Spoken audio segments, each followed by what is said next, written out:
नमस्कार, मैं हूं सुरेश चौहान के और आप देख रहे हैं आपका पसंदीदा कार्यक्रम बिंदास बोल। आज के बिंदास बोल में लगातार हम आपके सामने आए हैं बिंदास बोल ऑन कुरान का एपिसोड लेकर। आज के इस एपिसोड में हम आगे बढ़ रहे हैं। आपको बता दें कि पहले दिन से लेकर आज तक हमने आपके सामने कुरान की विवादित 26 आयतों को लेकर चर्चा शुरू की है, जिसमें दोनों पक्ष मुस्लिम हैं और दोनों पक्ष अपने अपने तर्कों के साथ आगे बढ़ रहे हैं। आज के एपिसोड में भी यही श्रृंखला हमारे साथ चलती रहेगी और हम कार्यक्रम को आगे बढ़ाएंगे। इस कार्यक्रम में शुरू में हम पोल लेते हैं, आखिर में पोल लेते हैं और जनता की सहभागिता पोलिंग के साथ दिखाते हैं। इसके साथ ही सारे सोशल मीडिया के प्लेटफॉर्म पर यह चलता है, जिस पर आपकी प्रतिक्रिया भी इस कार्यक्रम का हिस्सा होती है और इसलिए ट्विटर पर, यूट्यूब पर, फेसबुक पर भी आप इसको देख सकते हैं। इस कार्यक्रम को आसानी से देखने के लिए सुदर्शन के मोबाइल ऐप को डाउनलोड करके आप उसको भी लाइव देख सकते हैं। अगर आप सिंगल यूआरएल पे देखना चाहते हैं तो sudarshannews.in/live पर देख सकते हैं। कार्यक्रम के प्रारंभ में पोल लेते हैं कि वसीम रिजवी जी की मांग, क्या कुरान की विवादित आयतों को हटाना चाहिए। कार्यक्रम के प्रारंभ में ही 96% लोग पोल करके कह रहे हैं कि हाँ, हटानी चाहिए। ये अब तक का रेशो है। कल 99% लोगों ने कहा था। प्रतिदिन हम शून्य से पुनः शुरू करते हैं, आगे बढ़ते हैं। चलिए, तो आज मैं कार्यक्रम के प्रारंभ में ही स्वागत करता हूं हमारे साथ जो गेस्ट पैनल है उनका, और हमारे साथ एक और मौलवी थोड़ी देर में जुड़ने वाले, लेकिन पहले दिन से हमारे साथ जुड़े दो अतिथियों का पहले स्वागत करता हूं। हमारे साथ वसीम रिजवी जी है, उत्तर प्रदेश के वक्फ बोर्ड के, सिया वक्फ बोर्ड के चेयरमैन और एक इस्लाम के क्रांतिकारी समाज सुधारक। आपका स्वागत है वसीम रिजवी जी। हमारे साथ पहले ही दिन से अंपायर के तौर पर जो पूर्व में मुस्लिम रहे और अभी सनातन के भी बड़े विद्वान हैं और भी कई पंथों के बारे में अपने विचार रखते हैं, हमारे साथ महेंद्र पाल आर्या जी है। आपका स्वागत है। हमारे साथ बरेलवी सेक्ट के रिप्रेजेंटेटिव के तौर पर मुरादाबाद से जुड़े हुए हैं गजाली जी। गजाली जी, आपका स्वागत है। आप मुफ्ती शहर है, मुफ्ती जुबैर गजाली। आप तीनों के साथ कार्यक्रम का प्रारंभ करें, लेकिन कार्यक्रम में आप सभी दर्शकों की सहभागिता है, क्योंकि आप फोन करके भी अपनी बात को बता सकते हैं और सोशल मीडिया के स्ट्रीम पर भी आपके कमेंट का हम इस कार्यक्रम में सहभाग लेंगे। कार्यक्रम को आगे बढ़ाते हुए आज हम प्रारंभ करेंगे, क्योंकि अब हमने तय किया है कि हम जब भी किसी दूसरे मुद्दे की तरफ जाते हैं तो बहुत लंबा खींच जाता है। इसलिए पहले एक बार हम इस पूरी चर्चा को समाप्त करेंगे। हम पहली जिस पर कार्यक्रम कर रहे हैं, जिसको हमने कहा है कि विवादित 26 आयतें, तो आज हम उस आयत का सूरा 9 आयत 111 से प्रारंभ करते हैं। तो दिखाइए यह आयत क्या कहती है। सूरा 9 आयत 111। सूरा 9 आयत 111। इसमें तो शक ही नहीं है कि खुदा ने मोमिन से उनकी जानें और उनके माल इस बात पर खरीद लिए हैं कि उनकी कीमत उनके लिए बेश्त है। इसी वजह से ये लोग खुदा की राह में लड़ते हैं तो कुफ्फार को मारते हैं और खुद भी मारे जाते हैं। ये पक्का वायदा है जिसका पूरा करना खुदा पर लाजमी है, और ऐसा पक्का है कि तौरात और इंजील और कुरान सब में लिखा है, और अपने एहद का पूरा करने वाला खुदा से बढ़कर कौन है। तुम तो अपनी खरीद फरोख्त से जो तुमने खुदा से की है खुशियां मनाओ, यही तो बड़ी कामयाबी है। जी के पास चलते हैं। क्या महेंद्र पाल आर्य जी, ये वसीम रिजवी जी का दावा सही है जो ये कुरान में आयत है क्या, और इसका अर्थ यही है क्या? बिल्कुल यही है। इन्नल्लज़ी, अब मैं इसको पढ़ के सुना रहा हूँ। इन्नल्लाह अश्तरा मिनल मोमिनीन अनफुसहुम व अमवालहुम बिअमवालिहिम जन्नात युक़ातिलून फ़ी सबीलिल्लाहि फ़यक़्तुलून व यक़्तुलून वअदा अलैहि हक़्क़न फ़ित-तौरात वल इंजील वल क़ुरआन वमन औफ़ा बिअहदिही मिनल्लाहि फ़स्तबशिरू बिबाइकुमुल्लज़ी बायातुम बिही ज़ालिका फ़ौज़ुल अज़ीम। ये कुरान से ही है, कुरान का ही है। बिल्कुल। और सूरह तौबा, इसमें निसंदेह अल्लाह ने ईमान वालों से उनके प्राण और उनके माल इसके बदले में खरीद लिए हैं कि जिनके लिए जन्नत है वे अल्लाह के मार्ग में लड़ते हैं, जो तो वह मारते भी हैं और मरते भी हैं। हाँ, ये उसके जिम्मे है। इसके जिम्मे तौरात, इंजील और कुरान में किया गया ये है। तौरेत और इंजील क्या है? ये पहले वाली किताब है, कुरान से पहले वाली किताब है। तौरात हजरत मूसा अलैहिस्सलाम पर उतरी, हाँ, और इंजील हजरत ईसा अलैहिस्सलाम पर उतरी। हाँ, बल्कि एक किताब का नाम और नहीं लिया है, दाऊद पर उतरी थी जबूर, उसकी चर्चा यहाँ नहीं है। इंजील और कुरान में किया गया है। एक पक्का वादा है, और अल्लाह से बढ़ करके अपने वादे को पूरा करने वाला हो भी कौन सकता है। अतः अपने इस सौदे पर खुशियां मनाओ, जो सौदा तुमने उससे किया है। ये इसका और भावार्थ क्या है? आपने शब्दार्थ बता दिया, भावार्थ क्या है? बड़ी सफलता है यहाँ। अल्लाह ने मुसलमानों को ये फरमाया है कि अल्लाह ईमान वालों के, उनके प्राण की, माल की हिफाजत कर रहे हैं। और किसके बदले में? जन्नत के बदले में। और वो अल्लाह के रास्ते में जो लड़े जाएंगे। अल्लाह का रास्ता भी वही है। उसको फी सबीलिल्लाह कहा। हाँ, ये बुखारी शरीफ के पहला हदीस में, किताबुल जिहाद में यही आया है। क़ाला अब्दुल्लाह इब्न मसऊद सअलतु रसूलल्लाह सल्लल्लाहु अलैहि वसल्लम अय्युल अमल अफज़ल, क़ाला सलातु अला मीक़ातिहा, सुम्मा अय्युन, क़ाला सुम्मा बिरुल वालिदैन, क़ुल्तु सुम्मा अय्युन, क़ाला जिहादु फी सबीलिल्लाह, फसकतु अन रसूलिल्लाह सल्लल्लाहु अलैहि वसल्लम। अर्थात अल्लाह का रास्ता वही है। जो पूछा मोहम्मद साहब से कि हमारे लिए अच्छा काम क्या है, तो उन्होंने कहा समय पर नमाज पढ़ लेना। और दूसरा, ठीक है, हम उस पे अभी विस्तार से नहीं जाते। हम इस पे वसीम रिजवी जी की आपत्ति क्या है ये पूछ लेते हैं कि वसीम रिजवी जी, आपने आपकी 26 विवादित आयतों के सूची में इसको क्यों डाला हुआ है? सूरा 9 आयत 111। सुरेश जी, स्क्रीन पर कुछ आ नहीं रहा है, शायद हम दिख रहे हैं आपको कि नहीं दिख रहे? बिल्कुल दिख रहे हैं। अच्छा, हाँ। तो देखिए, इसको विवादित आयतों में इसलिए डाला है कि इसमें कहा गया है लड़ने और मरने वालों को उस्काया गया है। और इसमें ये कहा गया है कि अल्लाह उनसे वादा कर रहा है जन्नत का, जो अल्लाह की राह में मरते हैं और मारते भी हैं। तो यानी कि जो आदमी मारेगा, जो मरेगा, उसको अल्लाह वादा कर रहा है कि हम जन्नत देंगे। हाँ। तो ये पूरी तरह से आयत उस्काती है जिहाद के लिए, काफिरों को मारने के लिए। ये ईमान वालों के लिए आयत है। जो ईमान नहीं रखते, जो आयतों से इनकार करते हैं, उनको मारने के लिए। और ये भी कहा गया कि कोई बात नहीं, तुम मारे भी जाओगे और मारोगे भी, हमारे लिए जो लड़ेगा वो मारा भी जाएगा और मरेगा भी। तो ये पूरी तरह से उस्काना है, मारना के लिए। चाहे जिसको शहीद कहा जाता है कि मर गए तो शहीद हो गए, और गैर ईमान वालों से, जिनके पास ईमान नहीं है, यानी जो मुसलमान नहीं है, जो गैर मुसलमान है, जो हिंदू है, सिख है, ईसाई है, कोई सनातन धर्म के, किसी धर्म के भी हैं, अगर के उनको तुम मारोगे तब भी जन्नत है, अगर उनसे तुम मर जाओगे तब भी जन्नत है। ये अल्लाह का पक्का वादा है, और अल्लाह से बड़ा वादा करने वाला कोई नहीं है। ये आपकी आपत्ति है। मैंने एक एडिशन किया है, क्योंकि हम इन आयतों के ऊपर धार्मिक चर्चा के साथ साथ ये भी कह रहे हैं कि इसका सामाजिक पहलू क्या है, इसका नैतिक पहलू क्या है, इसका कानूनी संवैधानिक पहलू क्या है, धार्मिक पहलू क्या है, आध्यात्मिक पहलू क्या है।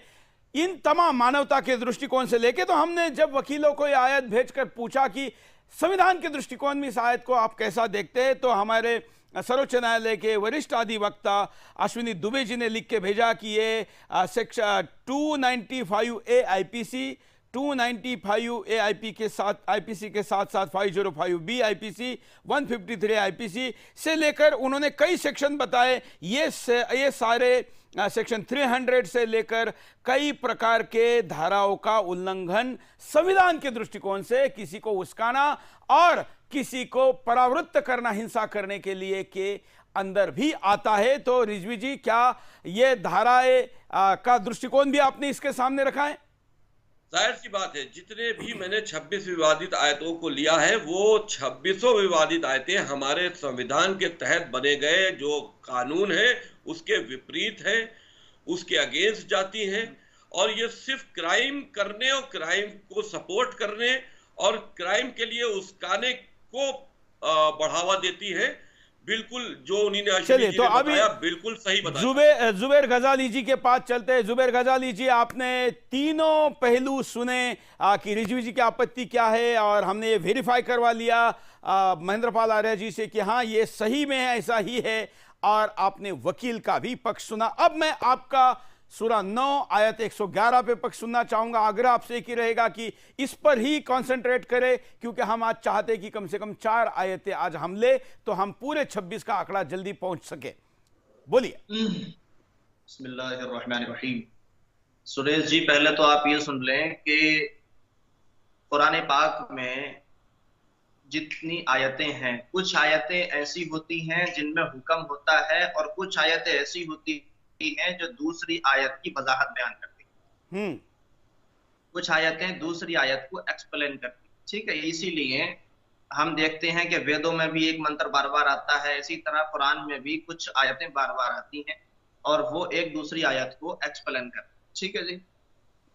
तो कुरान पाक में जिस आयत पर आज आप बहस कर रहे हैं, मैं समझता हूँ कि सारी आयत पे ना करके बल्कि इसी आयत पर अगर कर लें तो सारे शक व शुबहात दूर हो जाएंगे। आपने आयत बताई, इन्नल्लाह अश्तरा मिनल मुमिनीना अनफुसहुम व अमवालहुम बिअन्ना लहुमुल जन्नह, के युकातिलूना फी सबीलिल्लाह, वो मोमिन जन्नत में जाएंगे जो अल्लाह के रास्ते में लड़ते हैं। बिल्कुल हम वो दिखा चुके हैं। अब डायरेक्ट अभी इस पे डिस्कशन पे आई, क्योंकि हाँ महेंद्रपाल आर्य जी भी बोल चुके हैं, रिजवी जी भी बोल चुके हैं, हम भी हिंदी में इसको दिखा चुके हैं। इसमें मुझे ये बताइए कि इसमें काफिरों का लफ्ज कहाँ है, इसमें हिंदुओं का लफ्ज कहाँ है? किसको किसको मरने और मारने की बात की है? जानवरों को मारने, जो हमारी राह में लड़ेंगे, हमारी राह में लड़ेंगे, मरेंगे भी और मारेंगे भी, ये किससे लड़ेंगे? शेर से? इसमें ईमान वालों शब्द तो आया है, तो जितने भी ईमान वाले नहीं है उनको मारो। डॉक्टर साहब आप बात है कि ईमान वाले अगर लड़ेंगे तो इधर सुनिए। अरे सुनिए, तो ईमान वाले किससे लड़ रहे हैं?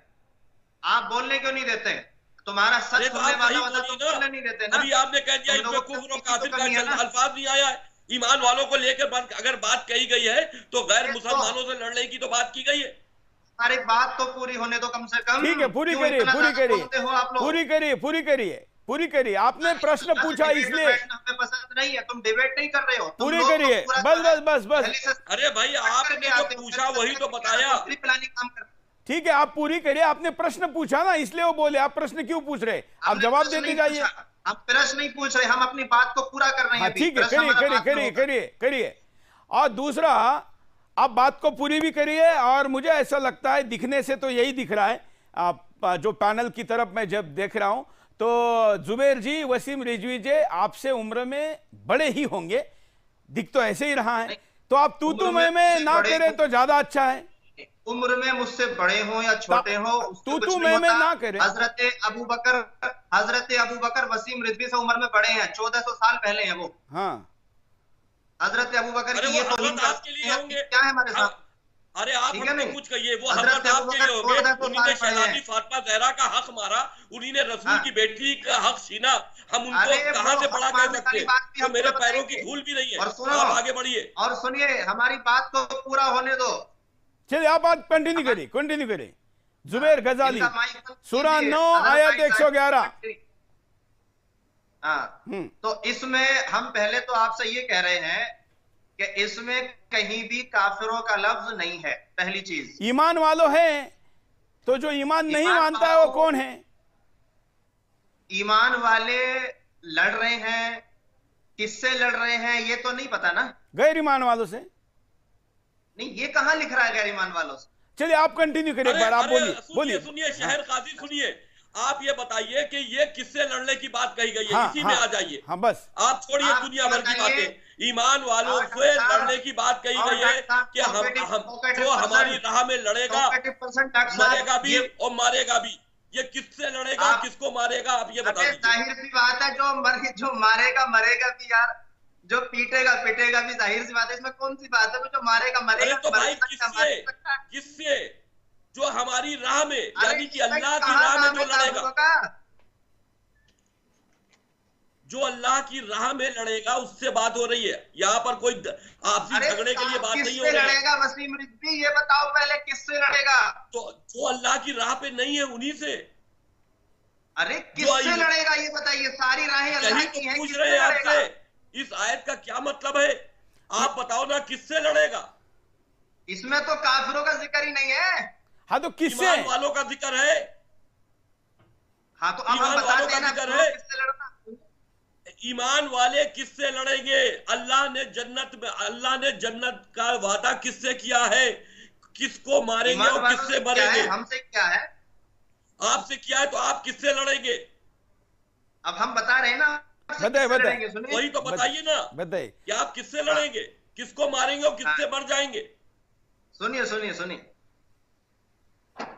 ऐसा होता है कि लड़ना जरूरी नहीं है कि कोई गैर मुस्लिमों से ही लड़ेगा।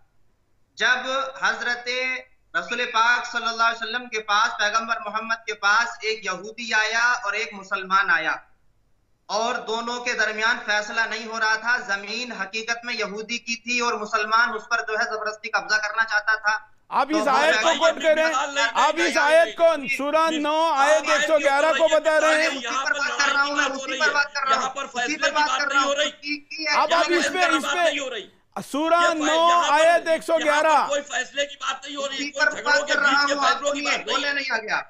झगड़ों के बीच के फैसले की बात नहीं है, लड़ाई की बात है, जंग की बात है। ईमान वाले जिससे लड़ रहे हैं उससे मर रहे हैं। अगर आपके पास उत्तर नहीं है तो हम अगली आयत की तरफ चलते हैं। जुबैर गजाली जी, कोई बात नहीं। क्यों नहीं, हम आपसे पूछ रहे हैं, इसमें काफिरों का लफ्ज़ कहाँ है? इसमें मुशरिकों का लफ्ज़ कहाँ है? और मारने का अल्फाज किससे है? हम काफिर की बात हमने की नहीं। किसी से भी है, आप कैसे समझ सकते हैं कि काफिर? तो आप बताओ ना, तो आप बताओ ना, आप इसलिए तो बैठे हैं। आपने क्या सीखा? हम बता रहे हैं, किसको मारेंगे और किससे मरेंगे? बोलिए। अल्लाह ने वादा किया है जन्नत में जाने का, तो हम किससे लड़ेंगे और किसको मार के जन्नत में जाएंगे? बताए, इस वादे के ऊपर बात कीजिए। हाँ सुनो, अगर कोई आदमी इंडिया में रह के चाइना से लड़ता है तो वो भी अपने ईश्वर की राह में लड़ता है, ठीक है नहीं? क्यों? कि वो अपने ईश्वर के बंदों की, अपने ईश्वर के पैदा किए हुए क्रिएशन की रक्षा करना चाहता है, तो वो उसी की राह में लड़ता है। तो लड़ना जरूरी ये नहीं है कि कोई मोमिन काफिर से लड़ेगा, जरूरी नहीं है। जैसे आप कल बता रहे थे कि कुरैश कबीले से लड़ाई हुई थी और काफिर होने की हालांकि बात आपकी ठीक नहीं थी, लेकिन फिर भी आज वो बात हमारे लिए दलील बन जाती है कि जब वहां कुरैश की बात चल रही थी, कबीले की बात चल रही थी, तो वहां पर तो मोमिन की बात नहीं थी, सीधी बात ये कुरान मजीद महदूद है सऊदी अरब के लिए। कुरान मजीद महदूद है सऊदी अरब के लिए, दुनिया के मुसलमानों से इससे कोई मतलब नहीं है। हिंदुस्तानी मुसलमानों से इससे कोई मतलब नहीं है। इसकी आयतों से हिंदुस्तानी मुसलमानों से कोई मतलब नहीं है। महेंद्रपाल आर्य जी शायद कुछ महेंद्रपाल आर्य जी कुछ कहना चाहते हैं। एक मिनट जरा, क्योंकि अंपायर की राय लेते हैं। हाँ बोलिए महेंद्रपाल आर्य जी, बोलिए। हमारा एम्पायर नहीं है, कोई भी आया है ईमान लाने वालों। हाँ, अब ईमान क्या है इसको हम जान जाएंगे तो बेईमान कौन है अपने आप पता लग जाएगा। हाँ, ईमान कौन है तो बेईमान कौन है। हाँ जी जी जी जी। तो ईमान के लिए बताया गया है कि आमन्तु बिल्लाहि व मलाइकतिही व कुतुबिही व रुसुलिही वल यौमिल आखिर वल क़द्रि खैरिही व शर्रिही मिनल्लाहि तआला वल बास बअदल मौत। अर्थात अल्लाह को मानता हूँ, अल्लाह के रसूल को मानता हूँ, मलाइका फरिश्ता को मानता हूँ और अल्लाह के किताब को मानता हूँ। अल्लाह ने अच्छे और बुरे का किस्मत को बनाया है, मौत के बाद वाली जिंदगी और जन्नत और जहन्नुम को मानता हूँ, वो ईमानदार है। और इसको में से एक जो नहीं मानता वो बेईमान। ईमान का परिभाषा शब्द बेईमान है। सुनिए पंडित जी, सुनने का भी हिम्मत रखा करो। पंडित महेंद्रपाल आर्य साहब सुनिए। हाँ, वेदों के अंदर है कि जो यज्ञ ना करे वैसे। अरे भाई आप वेदों को क्यों कोट कर रहे हैं? सूरा 9 आयत 111 पर आपके पास कंटेंट है या नहीं है? आयत पर बात चल रही है। सूरा 9 आयत 111, आप उसी पर बात करो ना। बैठा हूँ मैं, क्यों पेश कर रहे हैं? मौलाना रिजवान खान की लिखी हुई किताब है। उस आयत का आप जवाब दीजिए। ये देख लो वेदों में क्या लिखा है। वेद में लिखा है कि जो यज्ञ ना करता है। अच्छा, आप वेदों पे बात करनी है क्या? वेद का एपिसोड, वेदों पर चर्चा करेंगे क्या? ये मौलाना रिजवान बात को घुमाइए नहीं। लेकर के मैं बैठा हूँ। कुरान में फंसते हैं तो आप कभी इंजील की तरफ भागते हैं, कभी जुबैर की तरफ भागते हैं, कभी वेदों की तरफ भागते हैं। आप दूसरे धर्मों पर हमला करना शुरू करते हैं। अभी तो कुरान पर चर्चा हो रही है, तो ईमान का परिभाषा आपने गलत क्यों बताया? ईमान की परिभाषा इन्होंने बताई, आपने कहा काफिर की बात नहीं, तो हमने भी नहीं कहा कि काफिर हैं ना मुशरिक हैं। गैर ईमान वाला जो कि ये 5-6 चीजें अल्लाह को नहीं मानता है, उसका कत्ल करो कहा है। अब उसमें अगर मैं ना मानूं एक चीज को, तो आप मेरा कत्ल करने की बात कर रहे हैं। रिजवी साहब तो यही कह रहे हैं, उनका कहना भी तो यही है, इसके सिवा है क्या? मैंने क्या बताया कि एक आयत सारा हवाला दे रहे हैं। तो आप बताए ना कनेक्शन कहाँ है और इसका भावार्थ, शब्दार्थ क्या है? अब इसका जो एक्सप्लेनेशन है, ये तो गलत बता रहे हैं। ये ईमान का परिभाषा ही गलत बता रहे हैं। ये ईमानदार होकर के ईमान का परिभाषा गलत बता रहे हैं कि यहाँ साफ साफ शब्दों में ईमान का परिभाषा बताया गया, अल्लाह को मानता हूं, आमन तो बिल्लाह, मैं ईमान लाता हूं अल्लाह पर, वह मलाइका पर, अरे सुनिए तो मेरी बात तो सुनिए, कुछ भी, और उनके किताबों पर, वो तौरात, चलिए कंटिन्यू करें। हम आपको अभी 1 मिनट में खत्म करते, क्योंकि हमको अगले आयत की तरफ जाना है। वलियौमिल आखिर, और आखिरत के दिन पर, क़यामत के दिन पर। ठीक है, ईमान वाली बात समझ में आ गई। आगे बढ़ते आगे। जुबैर जी आगे बढ़िए, हमको 1 मिनट में खत्म करके अगली आयत लेनी है। तो ये है सूरह नंबर 60 आयत नंबर नहीं, अभी सूरा 9 आयत 111 पे बात हो रही है। ये आयत उसी को बता रही है कि किसको मारना है किसको नहीं मारना। मैं बता रहा हूँ आपको, बताएं। इसमें है इन्नमा यनहाकुमुल्लाहु अनिल लज़ीना क़ातलू। डायरेक्ट हिंदी में आइए। अल्लाह ताला उन लोगों को कत्ल करने का हुक्म देता है कि जिन्होंने तुमको अपने शहर से निकाला था और तुम्हारे वादे को तोड़ा था जो तुमने मुआहदा बनी किनाना से किया था। अच्छा सुनिए, तो इसका मतलब कुरान यूनिवर्सल नहीं है। डॉक्टर बशीर जी थोड़ा साइलेंट हो। मतलब कुरान यूनिवर्सल नहीं है। हुआ था जब पैगंबर मोहम्मद को वादे हैं, ये सिर्फ सऊदी अरब के लोगों के लिए है। लड़ोगे ना हम तुमसे लड़ेंगे, लेकिन जो मुआहदा तोड़ेगा लोगों के लिए है। जाहिर सी बात है। अब आप ये बताइए, किसी को मार नहीं है, ये फाइनल हो गया। कुरान यूनिवर्सल नहीं है, पूरी दुनिया के लिए नहीं है, सिर्फ सऊदी अरब के लिए है। ईमान सऊदी अरब के लिए है, ईमान वाले सऊदी अरब के लिए है। बाकी दुनिया में जिस मुल्क में भी जहां भी मुसलमान रह रहे हैं, उनको कुरान पढ़ने की जरूरत नहीं है। कुरान सबके लिए है, कुरान सबके लिए है। वो अगर कुरान सबके लिए तो आयतें सबके लिए है, हिदायत सबके लिए है। अगर आयतें सबके लिए, हिदायत सबके लिए है, तो आप दूसरी आयत जो कि वहां सऊदी अरब के लिए थी, तो हमारे अरब की आयत से ईमान वालों को कंफ्यूज मत कीजिए। आप कह रहे हो कि किसको मारने की बात कही गई है, तो होता रहेगा। वो आयत जिसकी आप जिक्र कर रहे हैं, वो आयत तो उस वक्त के लिए थी कि वहां के लिए, जैसे आपने कल आपने नहजुल बलागा में गुमराह करने की कोशिश की, आज आप फिर उसको दूसरी आयत से गुमराह कर रहे हैं। यहाँ पर लिखा है यूनिवर्सल। ठीक है, चलिए हम ऐसा करते हैं, ऐसा कुल मिला के आप गजाली जी, ठीक है गजाली जी, अभी आप सुनिए। अरे भाई सुनिए ना। इस्तेमाल किया गया था। अच्छा, अभी आपने जो कोट किया, आपको जो बताना था बता दिया। कुल मिला के ये आयत अरब के किसी घटना के रेफरेंस में है, ये आप मानने को तैयार हैं? आपने खुद बताया है। बस उसमें वसीम रिजवी जी का वो जो पक्ष है कि भारत के परिप्रेक्ष्य में भारत घटना अगर ठीक है रिजवी जी आपकी बात समझ में आ गई, इन्होंने अपना पक्ष रख दिया है। अभी हम चलते हैं सूरा 9 आयत 85 की तरफ। अब सूरा 9 आयत 85 85 क्या कहती है, इसको हम देखते हैं।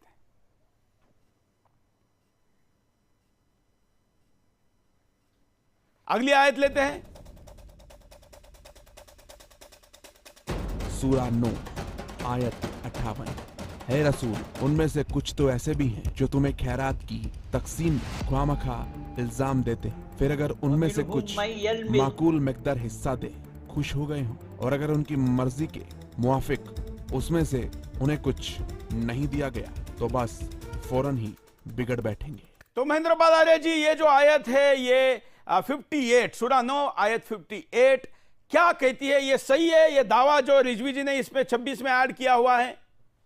बिल्कुल बिल्कुल ये सही है, आयत कुरान की है और इसमें अब बताया गया है कि और उनमें से कुछ लोग सदकों के विषय में तुम पर चोटें करते हैं, किंतु यदि तुम्हें उनमें से दे दिया जाए तो प्रसन्न हो जाएं, और यदि उन्हें उसमें से न दिया गया तो क्या देखोगे कि क्रोधित होने लगते हैं।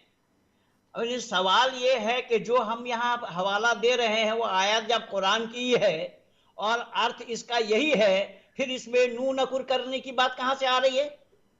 हाँ ठीक है, वही अभी जो उन्होंने उनको जो पक्ष रखना था उन्होंने रखा, रिजवी जी ने अपनी आपत्ति बताई। हम आगे बढ़ते जाएंगे, एक एक करके दर्शक तय करेंगे, न्यायालय तय करेगा, संसद तय करेगी। हम फैक्ट को लोगों के सामने रखे, बाकी बहुत ज्यादा गणित कराने में बैठेंगे तो 2 और 2 5 होंगे, 4 होंगे, इसमें नहीं पड़ते। रिजवी जी आपकी आपत्ति बताइए सूरा 9 आयत 58। इसमें भी इंसानियत को लेकर बंटवारे की बात कही गई है। इसमें यह कहा गया है कि जो खैरात हम तुमको देते हैं, जिनको नहीं देते हैं वो तुमसे मुंह बनाते हैं। यानी कि अल्लाह जो है वो सिर्फ ईमान वालों को लिए सारी चीजें महदूद करता है।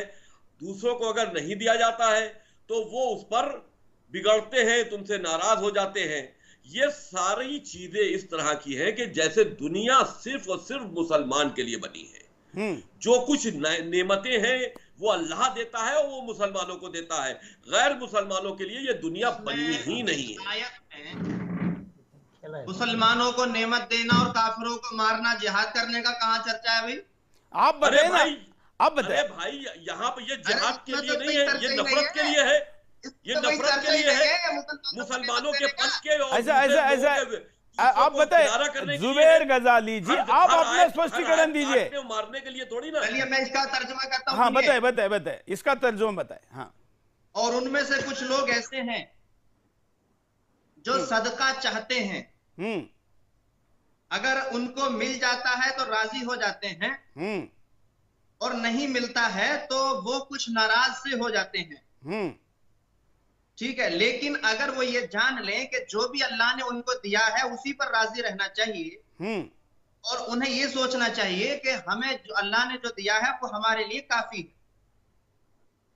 क्यों? क्योंकि वइन्ना इलल्लाहि रागिबून, क्योंकि एक दिन हमें दुनिया से जाना है, हमेशा दुनिया में नहीं रहना है। इसका तर्जुमा ये है। इसमें कौन सी बात है काफिर? आप बोलो ना, आप अपनी बात बोलो भाई, आप अपनी बात बोलो ना। नहीं, आप अपनी बात स्पष्टीकरण दीजिए। अच्छी बात है भाई। अच्छा भाई, इसमें तो अच्छी बात है। अगर कोई गरीब हिंदू है, गरीब मुसलमान है, तो उसे सोचना चाहिए कि यार कोई बात नहीं, मुझे पैसा नहीं मिला तो मुझे अपने ईश्वर से भरोसा खत्म नहीं करना चाहिए। कोई बात नहीं, तो सबके लिए नसीहत है। ये आपके कुरान मजीद में मुसलमानों के लिए कहा गया है जनाब, अरे कि हम उनको नहीं देते। ये सिर्फ मुसलमानों की बात है कि हम जिनको नहीं देते, यानी कि अल्लाह आपको देता है और गैर मुसलमानों को नहीं देता। तो फिर अल्लाह सबके कैसा हो गया? कहाँ है ये? अरे बात तो वही है, आप पढ़िए तो है। क्या मतलब है?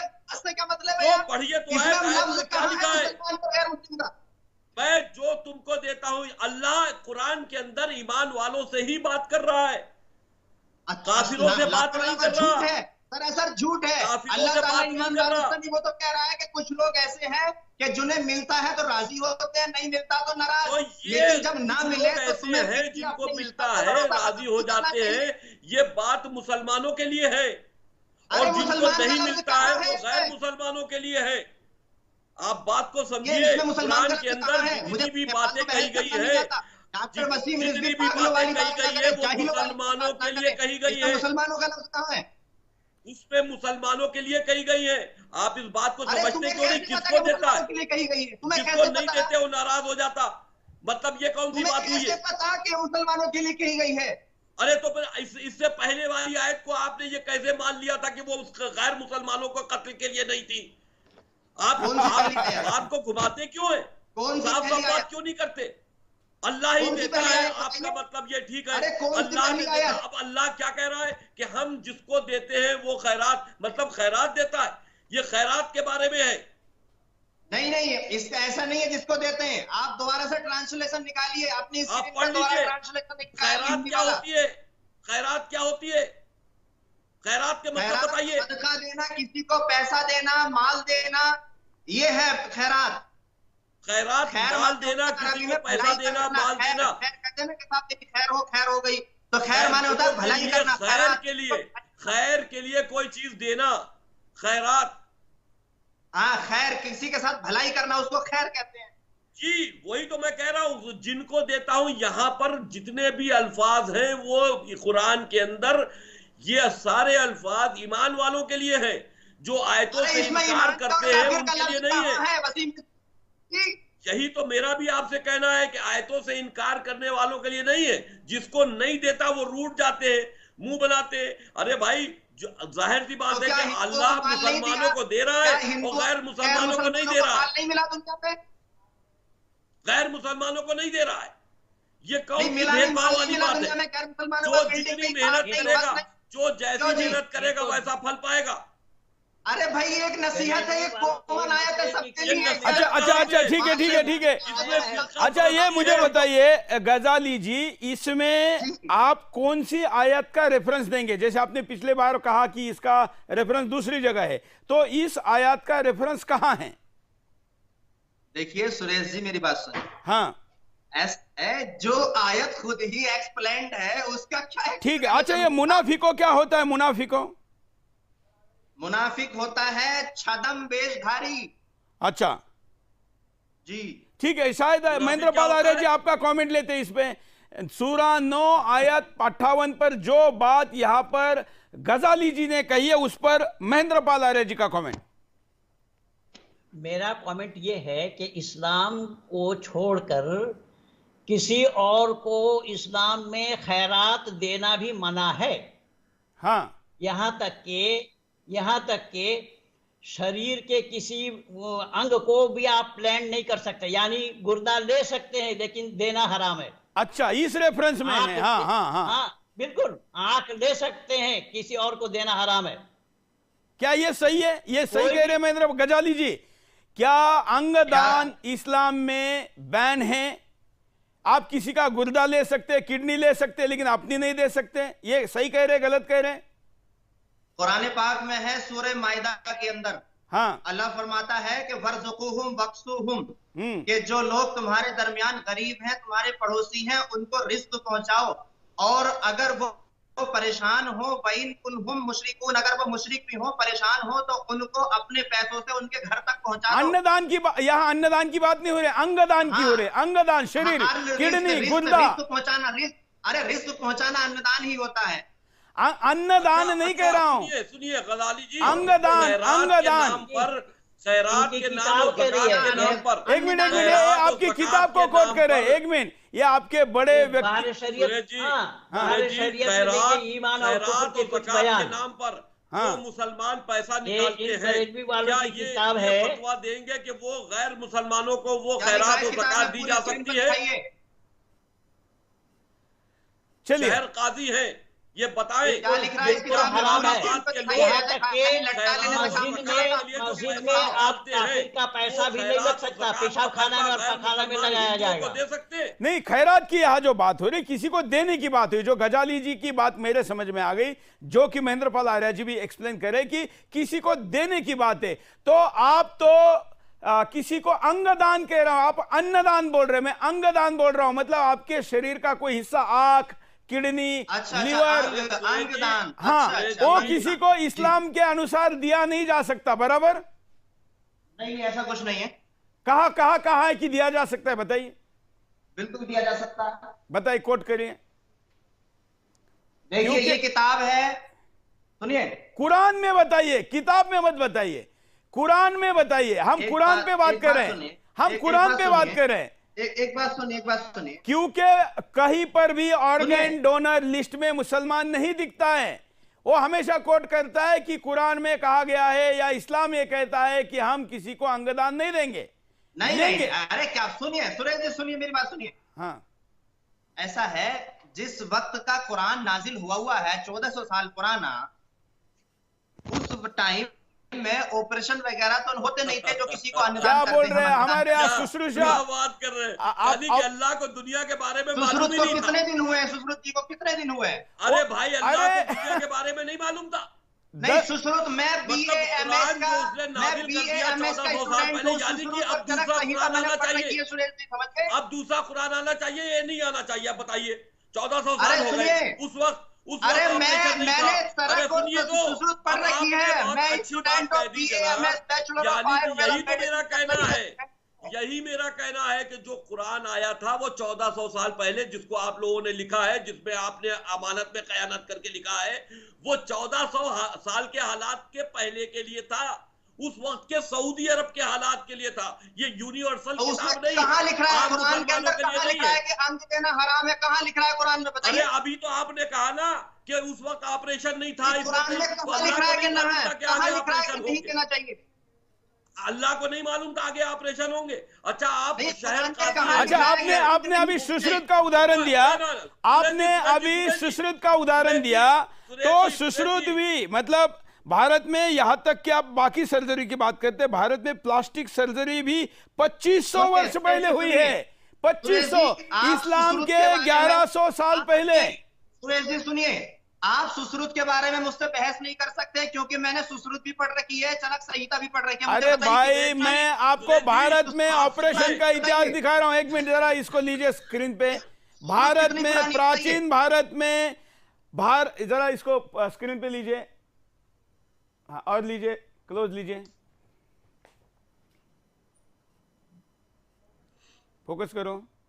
हाँ, ये देखिए, कोई भी गूगल करे और लिखे कि भारत में सर्जरी का इतिहास, तो सर्जरी का इतिहास तो और आगे है। मैंने प्लास्टिक सर्जरी वाला खोला है, और प्लास्टिक सर्जरी में कहा है कि प्राचीन भारत में 2500 साल पहले से ही भारत में प्लास्टिक सर्जरी तक होती थी। अब अगर आप और पीछे जाएंगे, गणेश जी की सर्जरी से लेके बाकी सर्जरी की तरफ जाएंगे तो और पीछे। खैर, हम उस तरफ नहीं जाना चाहते। हमारा मुख्य मुद्दा यह है कि इस आयत में जो बात, सुरेश जी, इस आयत से मेरा एक सवाल है। हाँ, पूछिए, सवाल है हमारे जो मुसलमान, पूछिए। एक मिनट, गजाली जी, इस पर एडिशन लेते हैं। हाँ, आगे बहुत काम आएगा। हाँ, एक सवाल मुफ्ती साहब से पूछना है जो आगे बहुत काम आएगा। मुफ्ती साहब, आप शहर काजी मुरादाबाद है, आप क्या मुरादाबाद के लोगों को ये बात एक फतवा देकर कह सकते हैं? क्योंकि काजी को फतवा देने का एक हैसियत रखता है। आप फतवा देकर ये बात कह सकते हैं कि मुरादाबाद के मुसलमान खैरात और ज़कात किसी भी गैर मुसलमानों को दे सकते हैं? बताइए, फतवा दीजिए इस पर कि खैरात और ज़कात जो मुसलमान निकालते हैं वो गैर मुसलमानों को दे दे। सुनो, जो भी मुसलमान है, वो आम आदमी जो है, वो कुरान की सिर्फ अरबी पढ़ते हैं, ट्रांसलेशन नहीं पढ़ते। जितने भी मुसलमान हैं वो आलिमों के पीछे चलते हैं, ठीक है? जितनी भी अवाम मुसलमान जनता है, वो सब आलिमों के पीछे चलते हैं। फायदा उठाते, इसी का फायदा उठाते। आप फतवा दीजिए इस बात पर, आप फतवा दीजिए। ना, मेरी बात आप सुनिए। अगर आप फतवा दीजिए मुरादाबाद के लोगों के लिए कि मुरादाबाद के लोग जब खैरात और ज़कात निकाले तो वो गैर मुसलमानों को दे। मुता की औलाद, यजीद की औलाद, पूरी बात सुनने की हिम्मत रखो। ये देखिए, आप बदतमीजी कर रहे हैं, आप बदतमीजी कर रहे हैं। आप सुनते क्यों नहीं? आप सुनते क्यों नहीं? अरे भाई, आप गंदी औरत आयशा की औलाद होंगे, मुझे इससे क्या मतलब? लेकिन आप हमें ये बताइए, आप यजीद की औलाद। अरे भाई, मैं किसी की औलाद, आप अम्मी आयशा जो गंदी औरत थी, आप उसकी औलाद होंगे। मुझे इससे कोई मतलब नहीं। चलिए शब्दों का ध्यान रखिए, शब्दों का ध्यान रखिए, शब्दों का ध्यान रखिए। हम किसी को गंदी बात ना करें। ऐसा है जुबैर गजाली जी, फतवा मांग रहा हूँ, एक मिनट जुबैर, एक मिनट साहब एक फतवा दे कि मुरादाबाद के मुसलमान खैरात और ज़कात जब निकाले तो खैर मुसलमानों को दे। अच्छा एक मिनट अच्छा आप दोनों रुकिए। एक तो थोड़ा शब्दों का ध्यान रखें, दूसरा आप गजाली जी आपने खुद इस्लामी पद्धति से गाली दी है, मतलब वहां इस्लाम में जो दो पद्धति का आपने नाम लिया वो गंदी है, ऐसा आप मानते हैं? नहीं, कोई गंदी। आपने कहा मुता की औलाद, आपने कहा मुताह की औलाद, आपने इनको मुताह की औलाद कहा, आपने इनको जो गाली दो इस्लामी, वो एक इस्लामी पद्धति के ऊपर ही तो गाली दी। रिजवी जी दोनों पद्धति को अगर ये गाली मानते हैं, हाँ सुनिए, पैगंबर मोहम्मद की बीवी हज़रत आयशा हमारी मां है, ये नई उन्हें गाली दे सकते हैं, ये जवाब नहीं देते, को भी गाली दे सकते हैं। हाँ आप गाली दीजिए, मुझे आपकी गालियों का कोई असर नहीं होता। आप फतवा दीजिए, आप फतवा दीजिए। आयशा गंदी औरत थी तो मैंने गंदा कह दिया, आप गलत बात आप छोड़िए, मैंने आपको थोड़ी ना कहा। तुम्हारी माँ गंदी औरत, तुम मुता की औलाद। अरे ऐसा मत करिए, ऐसा मत करिए। अरे आप फतवा दे दीजिए, आप अपना गुस्सा क्यों हो रहे हैं? आप फतवा दे दीजिए, आप फतवा दे दीजिए, फतवा दे दीजिए, फतवा दे दीजिए। हम कह रहे हैं हम खुश हैं, हम बहुत गलत है, हम बहुत गलत है। आप गंदी औरत आयशा के औलाद है, आप छोड़िए, हम आप फतवा दे दीजिए। इब्लीस की अरे आप आयशा के कोठे पे पैदा हुई औलाद, आप आयशा के कोठे पे पैदा हुई औलाद होंगे, आप छोड़िए। अरे आपकी माँ होगी तो हम तो उन्हीं की औलाद आपको कह रहे हैं, अरे उन्हीं की औलाद को आप कह रहे हैं, हम यही तो कह रहे हैं आप आयशा की औलाद है, इसे बुरा क्यों मान रहे हैं? हज़रत आयशा की औलाद है, हज़रत आयशा हमारी मां है। तो आप हज़रत आयशा की गंदी औलाद है, ठीक है, मान लिया हमने। हज़रत हफ्सा हमारी मां है। अरे ठीक है, आपकी मां होगी, वो गंदी औरत थी, अरे वो गंदी औरत थी, आप गंदी औरत को अपनी मां कहिए, मुझसे कोई एतराज नहीं है। हज़रत फातिमा की मां को गंदा बता रहे हो, हज़रत खदीजा को गंदा, कोई एतराज नहीं। अरे भाई गाली गलौज मत करिए, गाली गलौज मत करिए, आप गाली मत दीजिए, गाली गलौज मत करिए, गाली गलौज मत करिए। अरे भाई आप दोनों मुसलमान हैं, आप एक दूसरे को गाली दे रहे। अरे आप फतवा दे दीजिए, गाली ना दीजिए। गजाली जी एक मिनट बगैर फतवे के हम इनको रिजवी जी आप एक मिनट, रिजवी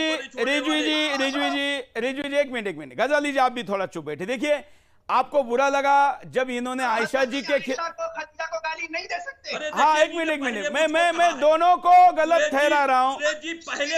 हाँ मैं दोनों को गाली दे सकते हो, लेकिन मेरे अरे भाई गजाली आप रुको एक मिनट ऐसा है गजाली जी आपको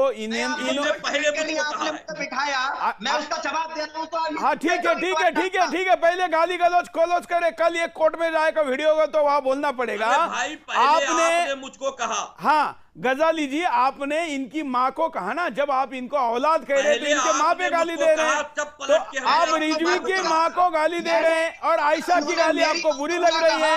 ये 1400 साल पहले थे नहीं, 1400 साल की इनकी उम्र नहीं, इन्होंने मेरी आप भी नहीं थे, आप भी नहीं थे, अरे तो आप भी तो नहीं थे, आप भी तो नहीं थे, 1400 साल पहले आप भी नहीं थे ना। आपके इस्लाम में पुनर्जन्म की व्यवस्था है कि आपको फिर आए हो। पहले मुझको यजीद की औलाद कहा, आपने मुझको मुता की औलाद कहा, जब आपने मुझको कहा तो मैंने आपको कहा, आपने मेरा दिल दुखाया, हमने आपका दिल दुखाया। चलिए कौन सी गलत बात है? आप चलिए गाली पे शो नहीं है। जुबैर जी आप शहर के सुरेश जी मुझको फतवा दिला दीजिए। हाँ ठीक है, ऐसे जुबैर जी अभी देखिए आप एक बरेलवी सेक्ट को रिप्रेजेंट कर रहे हैं, मुफ्ती हैं, आप गुस्से में गाली तक पहुंच गए, थोड़ी देर में गोली तक पहुंच जाएंगे, ऐसा कैसे चलेगा? धैर्य रखिए ना, धैर्य सिखाया कि नहीं कोई? धैर्य रखिए। मुझको फतवा चाहिए आपसे। अब हम चर्चा पे पुनः लौटते हैं।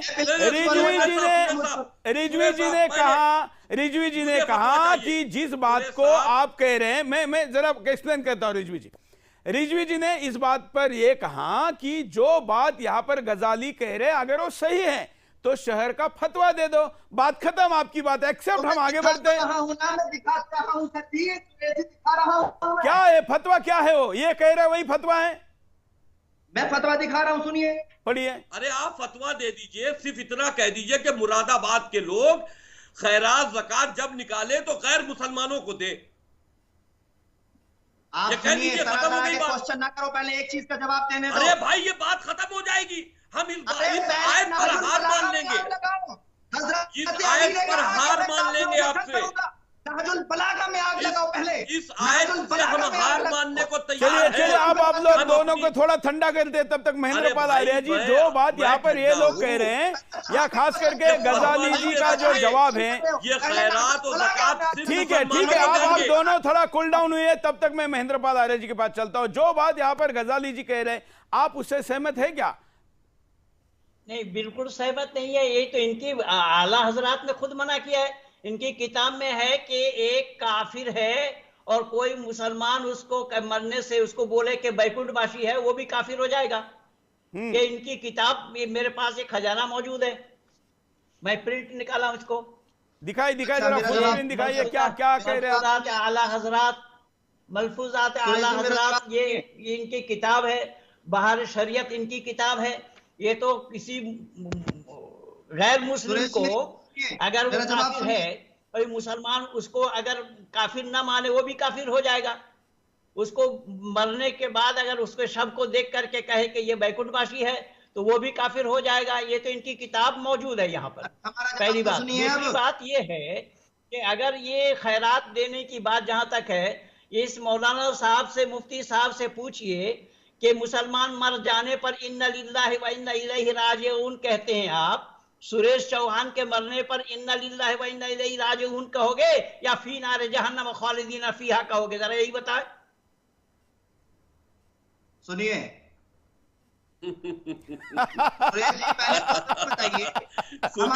सुनिए नहीं, बताइए, हाँ या नहीं बताइए, हाँ या ना बताइए।